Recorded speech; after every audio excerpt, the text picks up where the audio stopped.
Hello, and welcome to the podcast. I am out today. I'm going to have to deal with this. I had to switch my hands to my dog.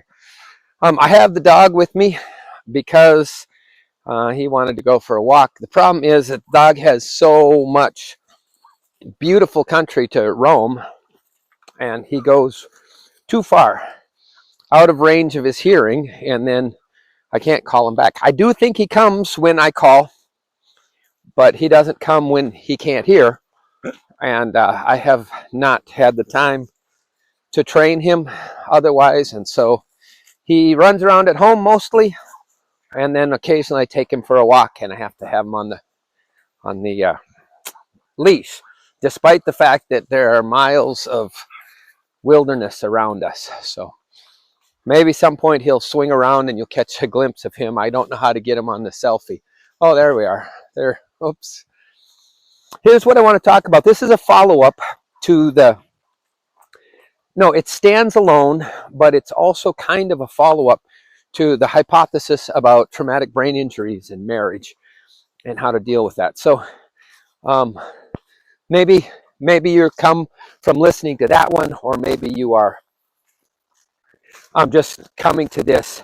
I think it is maybe one of the most important ideas to clarify. I can't believe how mistaken we have gotten it, and I'm anxious to try to start grappling with this. Don't treat what I say as the answer. Treat what I say as the beginning of a set of thinking on an issue that probably until I talked to you, you would have said you had a pretty good handle on. I know I would have a week ago, 2 weeks ago at least.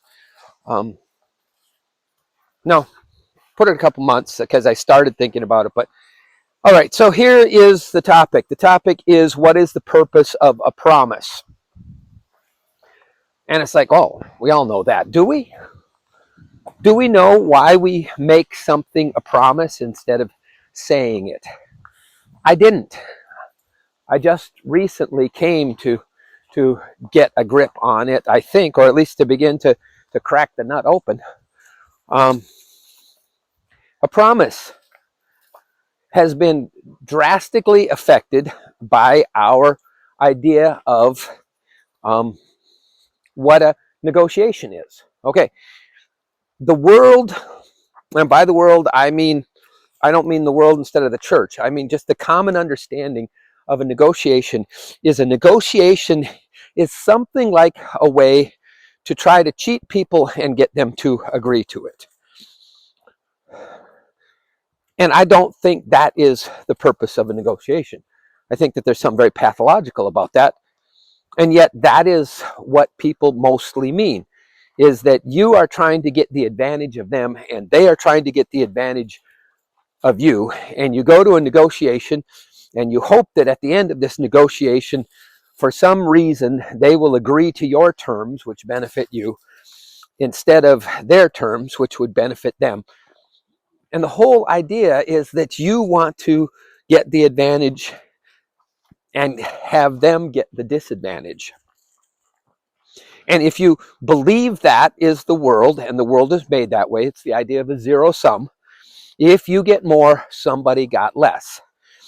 You cancel out the idea that I call the abundance dimension. If you want to listen to that podcast, I think it's a terribly important one. But the abundance dimension, I'll give you a brief little summary. I don't do brief summaries well, but I'll try a brief summary. The abundance dimension has to do with the fact that if you find the right partner, you can get more of what you want while your partner is getting more of what they want. And that seems to be a pretty good deal.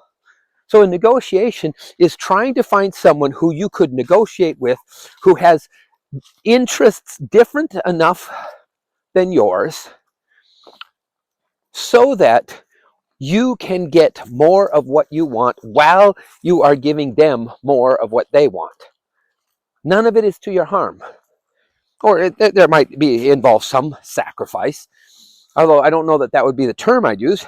it involves some cost, but the cost to you is worth it.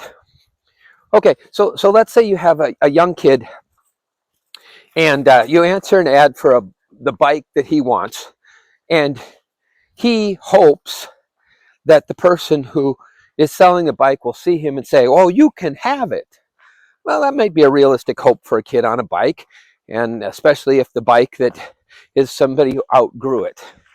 But it is basically a very young narcissistic hope. It says, I want, oh, there he goes after a squirrel. That's a young narcissistic hope. You say, I want the benefit to come to me. I'm not worried about you. He doesn't think about the fact that the old couple giving him the bike gets delight at seeing a kid ride the bike that they've had sitting in the garage ever since their son rode it 30 years ago. All he has is the awareness of, I want to get what I want. And hopefully you grow out of that to the point where you want somebody, and the mark of a good trade is that the person you trade with would want to trade with you again. That's pretty significant. Okay, so you don't want to get the bike for nothing. Ideally, you want to get the bike for enough so that you're delighted to pay for it, and the people get enough so that when they have something else to offer, they'd be delighted to have you as a customer. And that's an invitational situation. Both of you are not negotiating to try to get leverage on the other person. You're not negotiating to try to say, well, I know I cheated you, but you agreed to it. You're negotiating to try to find the place where you would want to trade today and tomorrow and next year and the year after. That's your motive. Okay, what does that have to do with promises? Well, if you are looking at negotiation as a way to get someone to agree to something that they might later regret, then it's very important that you have some level of commitment that goes with it. And that's the idea, that's a very common idea of the promise. Okay, because I got you to agree to something that you wouldn't have if you had known what I really had in mind, I need to finish the negotiation and get you to swear to it, some sort of way of swearing to it, so that when you find out it was to your disadvantage, you're stuck with it.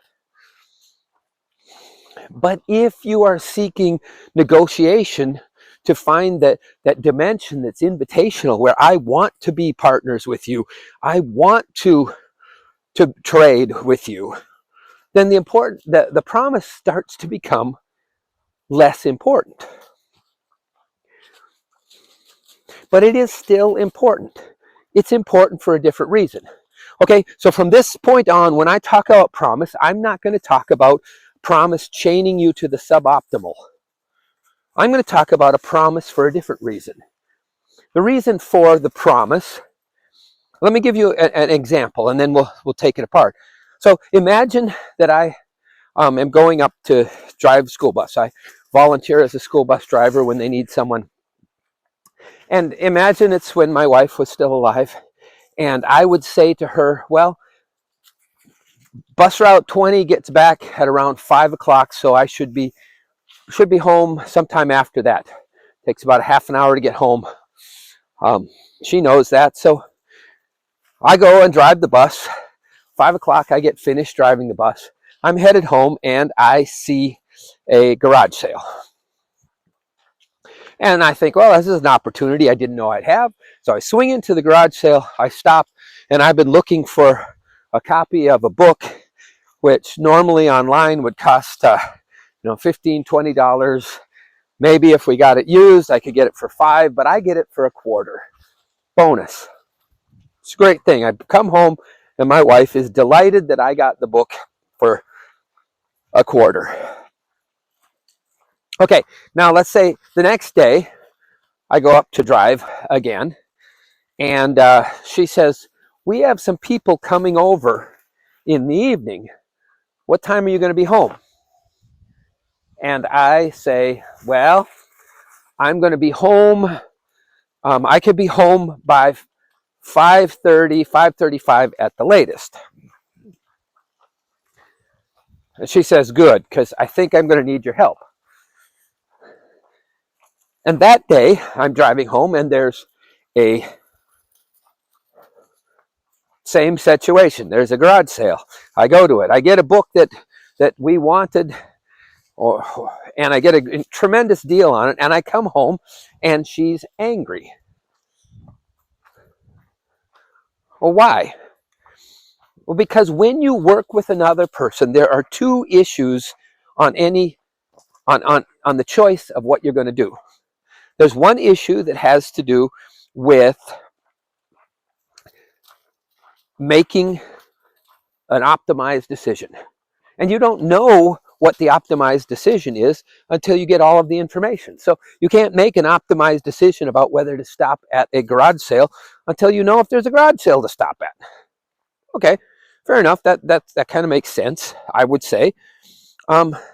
So you go through life and you constantly get new information and you optimize. And you get another piece of information, you optimize based on that. But the problem is that the benefits of optimizing will sometimes not outweigh the benefits of coordination. Okay, that was the second scenario I gave you. I got the same deal, but the same deal wasn't a good deal. On the first day, the book for a quarter was a great deal. The second day, the book for a quarter was a bad deal. Because the benefit, the optimization of going to, taking advantage of an opportunity that presented itself, which I couldn't know about, was not as beneficial as the need and the benefits of coordinating. So the optimization cost me the coordination. And anytime you are working with people, you have to understand there are two dimensions. There's the optimized decision and there's the coordinated decision. And the purpose of a promise is to make that promise, to define the domains in which you are going to put coordination above optimization. And so there should be some domains at times. And if you're in a good negotiation, you don't mind renegotiating, and you certainly don't mind taking the promise and optimizing even the promise. So what you're gradually going to do is you're going to say, these are the places where we are convinced that coordination is more important to us. Man, the dog goes crazy and I got to switch hands, so I won't try to keep talking. There we go. Got him in the other side. There he is. So there are those domains where the coordination is the way to get the best benefit. The others, it's where the optimization is the best place. And then there's some times where you'll say, there are certain actions where the coordination, there's a trigger to coordination. My wife and I had a trigger to coordination when it came to finances. And if it was $50 or less, we could make the optimized decision. But if it was more than $50, we needed to coordinate. And you can obviously see how, in finances, that's a perfect example. You need to know how much money there is. And if you spent that money and the other person didn't know, there would need to be. So we sort of built a trigger to coordination. The promise we made to each other was a promise that defined domains of coordination. And that is the proper purpose of a promise, I believe, is to define where it is that coordination is more valuable than optimization. So let's take a look at this in marriage, because that's the connection that I felt like we had here. And I want you to know that if you are struggling with someone who is dealing with a traumatic brain injury, you're probably oftentimes caught, oh no, this dumb dog. There we go. you're probably oftentimes caught wondering about your promise, because one of the things that will happen is that you made that promise to a version of the person who right now you can't find. You don't know where that the person you promised this to is. They're gone. I mean, that's how it will feel when you're dealing with something as central to the person's psyche as their brain. You'll be like, well, hang on a second. That's not who I was talking to. And then you're going to be like, okay, well, what is the bearing of my promise when I find that there's something here that I can't work with? And a lot of people have gone through this. I'm not hypothesizing. There are a lot of people who say, well, I mean, should I get divorced? I mean, what do I do with this person who I don't know? And I don't think that traumatic brain injuries are the only reason. There's probably 1,000 reasons why people would feel like they're in that situation. But it is the traumatic brain injury that we are talking about as sort of the intro. I think this topic scales to so many other issues. So let's look at the promise. What if you thought that the promise chained you to the suboptimal? That's a pretty dismal picture of marriage. I hate it. I don't like the idea that somebody would say, okay, now that we're married, you're stuck with me. You have to put up with me no matter what I do.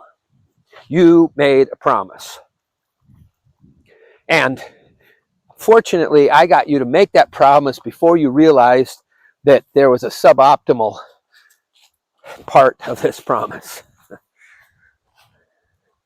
And yet that's how the promise is presented. And I think particularly in traditional religious environments where they would say we are opposed to divorce, they aren't very careful to help that appear to be something other than you're stuck. You were 18 and we told you you couldn't have sex until you got married, so you picked the first person who came along, you agreed to it, and now you're stuck. And I would prefer that we said to them the opposite meaning of a promise and say, here's what you promised. Here's what we encouraged you to promise, is not to say you're stuck with it. You're stuck with the suboptimal, suffer through it. What we hoped that you would be doing in the promise is saying to yourself and the other person, I am going to define a very specific realm of coordination, and I am going to aggressively optimize my life. So what you should have said to your spouse is, I have chosen you as the one with whom I am going to figure out the optimization of my life. I am not going to pick another person. So in this one area, I am going to optimize my life with you. That's clear. That's what I'm setting out, you knucklehead dog. That's what I'm setting out. You are the person that I am going to optimize my life with. So when someone comes along who seems like they would be a more optimal partner, I'm going to say that's not available. I've chosen the partner. But when a more optimal way of dealing with life comes along, you say, honey, how are we going to implement this? We've been doing it badly. The reason we've been doing it badly is, or the reason we know we've been doing it badly, is that I'm kind of unhappy. And I certainly am not okay with you saying, well, too bad. You should never have promised me. But now you're stuck with being unhappy for the rest of your life. Not at all. What you say is, hey, the fact that I'm unhappy means that we need to renegotiate. And everything is open to renegotiation. I think maybe there's some small areas, but basically everything is open to renegotiation except the fact that you are the person I'm going to renegotiate with. You are the partner that I am going to coordinate with. So let's take seriously the fact that I'm kind of unhappy with the way you're behaving. And he's saying, well, I'm kind of unhappy with some of the things you're doing.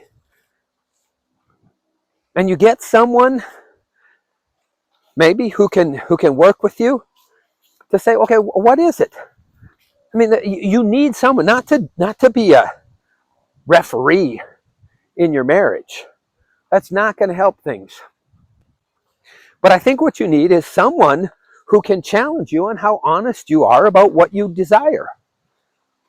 So it's like, why are you unhappy? Let's get to the bottom of that first. What is it that you want? Now here's a common problem, particularly if one of the partners is emotional. One of the things that destroys a lot of marriages, I think, or so is discontent in a lot of marriages, it doesn't wreck them, because you can solve it, but is that people can emotionally bond to an unreal scenario. I talk about it, Mary and I would talk about it as, you can really, really want to be a unicorn farmer, but you can't. Okay, so the point would be that unicorn farming, no matter how much you emotionally want it, isn't an option. And so your emotions can make you want something that is unreal. Okay, so one of the things you need to do, if you said, hey, my unhappiness tells me not that I should find a different person to coordinate with. I made a promise. I am going to coordinate and optimize with you. But my unhappiness tells me that I need to work on a new negotiation. And so then you try to be as honest as you can. And what is it that I want? And maybe that person who you would talk to is the person who would be able to tell you, hey, it appears to me that you are unhappy with your husband because you want to be a unicorn farmer. And that's a really stupid reason to be mad at your husband. Okay, but what if it were the other way around? It's like you're unhappy because you have agreed to something. You put up with your husband as if your husband, like, now that you've promised, you're stuck. So just get used to being unhappy. Your promise chains you to a suboptimal. No. Figure out what is optimal. Figure out how you accepted the suboptimal, and then go to him and say, hey, I would like more of this. And I am trying to figure out if there's any way I could give you more of what you want while I get more of what I want. And he says, I don't know. I don't even know what I want. Or maybe it starts with him. Maybe he goes and he says, okay, I need to be honest about what I want. And maybe in that phase he needs help too, because it's so many people aren't willing to say what they want more of. For some reason they hide. I think it's one of the most common forms of self-deception. People who won't say, this is what I want. Seems like I can't have it. I mean, he's as likely to have an unreal expectation. He could be dissatisfied with his intimacy with his wife because he imagines that he could have intimacy with the supermodel that he saw on TV. That's just as ridiculous as wanting to farm unicorns. But it doesn't mean that it doesn't wreck relationships if you let it go. Okay, so the first thing is you get someone who can help you be honest. And that might take a lot of time. I think so many people are trapped in a situation where they don't have someone who will help them be honest. But maybe you do. Okay, so you're going to, first of all, you're going to figure out why you're unhappy, and you're going to say, look I did not promise in my marriage to be chained to the suboptimal. I promised one thing in my marriage, or this was the intent of my marriage, And maybe you need to clarify that with your spouse. But you're going to say, I think that the promise that we meant to be making, the one which we should have been advised to make, is this promise that says we are going to optimize our lives together. The domain of the promise is who your optimization partner is. The breadth of your promise is that we are going to optimize. We are not going to believe that we are chained to the suboptimal. We're just chained to our partner in seeking the optimization. I'm sorry, maybe it sounds it in my voice. This is exciting to me. We didn't do this for a lot of years. I was sort of running down the clock. I had no idea how short the clock was. And then about 5 years before my 4 or 5 years before my wife was taken from me, we started to say, hey, we're going to optimize this thing, even if it kills us. I'm not going to just run out the clock. I'm going to optimize. I'm going to take and make this the best that it can be. And I'm going to optimize. I'm not going to act like when we were 22, that what we agreed to is the best that we can have. There's people who act like that. They act like it's all downhill from those early days. We started acting like there's something better. You know what we found? There was like this obstacle to improving our marriage. You know what it was? It was all the stuff that we had ignored, hoping it would get better. And I was like, man, now here we are in our 50s, trying to sort out a situation, and we're short on energy and we're tired, we're worn out. This issue came up when we were 25. What if at 25 we had gone through the negotiations? We probably could have figured this out and had a lot of time together. But I don't care what your time is, and I don't care what your challenge is. What I'm telling you is that I believe that the Christian promise of marriage is not a promise that chains you to the suboptimal. It doesn't chain you to a life of putting up with things you hate. It connects you with a partner with whom you're going to optimize. And because you're negotiating not for a way to get the advantage of your partner, but since you're negotiating for a way in which I can get more of what I want while you are getting more of what you want, then renegotiation should be the most exciting thing. Because you would renegotiate everything but the promise to that person. The trigger to renegotiation would be, hey, I think we got a better way for me to give you more of what you want while you are getting more of what you want. To give you more of what you want while I'm getting more of what I want. There, I misspoke.